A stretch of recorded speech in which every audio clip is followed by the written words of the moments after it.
Please please అండి, దయచేసి ఒక్క లైక్ చేసి చివరి వరకు చూడండి. ఈ వీడియో చాలా బాగుంటుంది.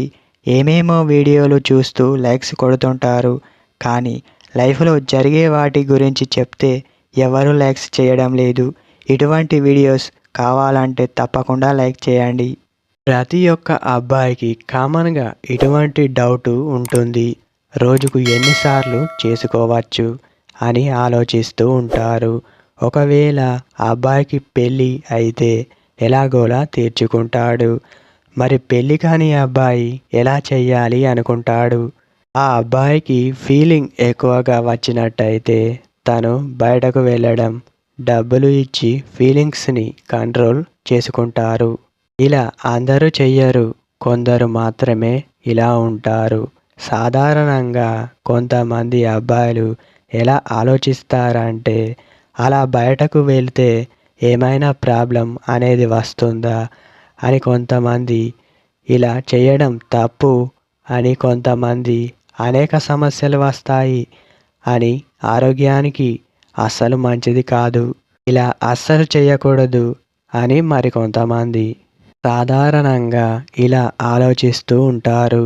ఎందుకంటే ఇటువంటి భయం అబ్బాయికి ఖచ్చితంగా ఉండాలి.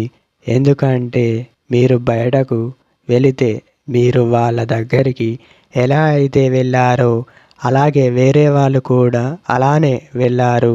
కావున వాళ్ళు అనేక మందితో ఉండడం జరుగుతుంది. అందుకోసం వాళ్ళ దగ్గరికి మీరు వెళ్ళక పోవడమే మంచిది.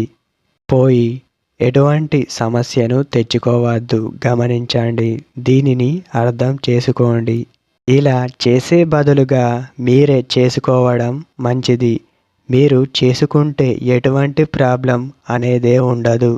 మళ్ళీ అందులో అబ్బాయికి ఇటువంటి డౌట్ ఉంటుంది. మరి మేము రోజుకు ఎన్నిసార్లు చేసుకోవచ్చు అని అనుకుంటాడు. ఇలా అనుకోవడంలో ఎటువంటి పొరపాటు లేదు. కానీ మీరు ఒకటి గమనించాలి. అది ఏమిటంటే, మనకి ఆకలి అవుతే అన్నం తింటాం.